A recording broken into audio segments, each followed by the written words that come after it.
Welcome back. Let's head to River State. At the weekend, there was an issue that played out in Ahoada East local government area where we understand that the administrator that was appointed by the sole administrator, Ibokete Ibas, the vice admiral, that administrator in Ahoada East has resigned. But he said he didn't resign. He was forced to resign. And because of that, a video emerged showing how he was violently brutalized by some people. They say they are hoodlums.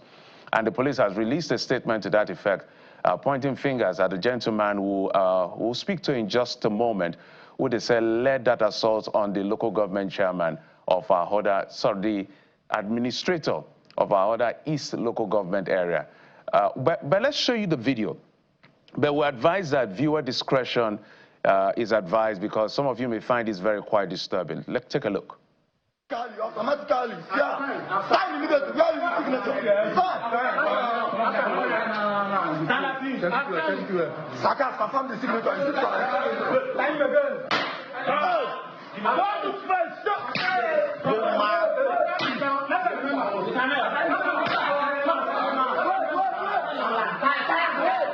on,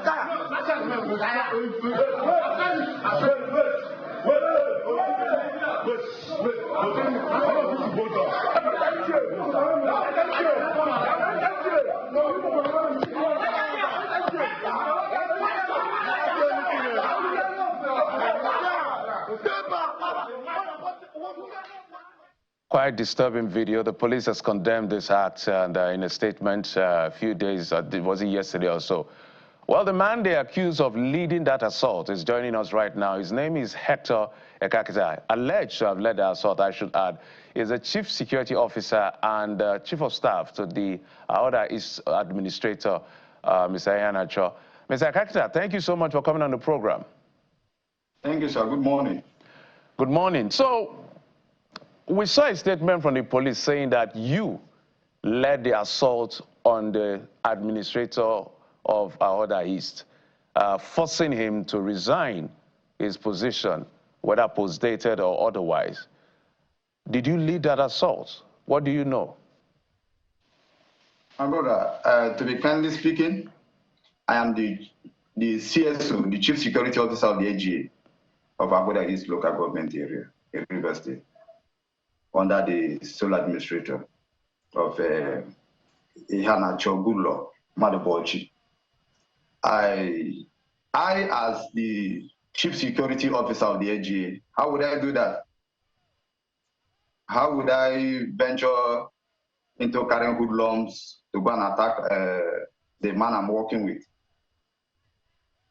So if the CP is making such a decision, and I am not among, I was never found in the video, and the only thing that happened that day from the video, if you watch very well, I don't know who did the video or whatever, but I only know that when I heard the noise from my office, that is how the matter generated. When I heard the noise from office of political appointees that the sole administrator did not pay for the month of May, when I barged in, I was asked to shut the door, that it is within him and those political appointees. And I never made any video nor carry any hoodlums to go and attack him. You can as well as verify from 92.3, where he said he was never beaten and he was never asked to resign. So where did I come into the picture? Me and the chief of staff. So let's understand you properly, because I'm trying to understand what you're saying. Yeah. On one hand, in one fell swoop, you had said he's gone to radio to say it was not attacked, and on the other hand. On the other hand, you said that you were in your office when you heard what happened, and you barged in, and they say you should leave. So is it that you never saw him being beaten? And you are the chief security officer. When you went inside, were you not here? Okay, let's assume that you were in your office. Okay. Just hold on. Let's understand the premise here, because I'm trying to understand. There's a bit of inconsistency in your remarks. So help me understand what you're saying. You are the chief security officer to this gentleman for whatever intent and purpose. Now, he's being beaten by whoever came to beat him, whether it is political stakeholders or hoodlums. And he said you came in and they say you should leave because it's a whatever family. How does that make sense? Because I will tell you that it has been like that. Sometimes people come to him and then maybe they raise noise, maybe they will tell me to go. So when I open that door and he asked me to go, that is between him and the political appointee that he have not paid, I have to go back to my office and go for my daily activities. So I never...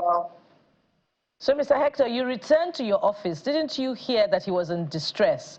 And if you heard, why did you try to bring some form of rescue to him? Good. On that incident, when the noise was generating high, I tried to call the police and I were able to get in touch with them. And secondly, if there is such act, the police and I were supposed to be together on the same page. So I never saw beating when I knocked on the door and I opened and I closed it and asked me to go. So I have to go back to my district. So when I saw that they were making a lot of noise, I tried to call the DPO, CSP Chukuma, and the thing was not going through. So throughout the entire time that Mr. Ehem Nacho was being attacked, you couldn't get through to the police, or you couldn't get people in the secretariat to come and rescue him? You couldn't break down the door? No, because it's a bulletproof door. But the only thing I did was to make a call that the noise was much, and I have to run down. So that's the only thing I did. But Mr. Hector, an audio has since emerged in which you leveled allegations against the sole administrator of Ahoada East local government, which sort of suggests that you may have motive in this attack. Explain to us why you have those reservations about the local, the sole administrator in the management of local government funds. Okay, that aspect of the money that he embezzled, that is left for him and the police and the other financial institute, like the EFCC and all the rest. It's not in my jurisdiction, but I only itemize this could be the reason, because when the political appointee approached him and they were arguing, so I don't know what next happened inside that place. But the only thing I know that this is what I, as the CSO, have also written down in my own perspective. So let me understand. I'm wondering why somebody who is a CSO, for me, you're giving excuses with the greatest sense of respect. If that guy was killed, I hope you know you would have been arrested, because you're the chief security officer. You are supposed to protect his life, whatever it is. So help us understand again. I'll go back to that question. So at what point did you finally gain entrance to see what had happened inside the office? No, after they told me that I should not come in, I have to go down. I even left my own power bank in my office around them to call for a security, which I couldn't reach them. So now, the area of saying that I'm a chief security, yes, good and fine. I'm a chief security of the LGA. But in that recent, my boss have told me to shut down the door. I have to do that. I'm not to be on the other way side to disobey him. And so when the assailants were done with their mission, were you able to get the police to arrest them for what they had done to the sole administrator, whom it was your responsibility to protect? Yeah. I went to the police. I went to the station. I also called the DSS that they should come to my area. I went to the office, which I also told them, and I was making a statement telling them that this is what transpired.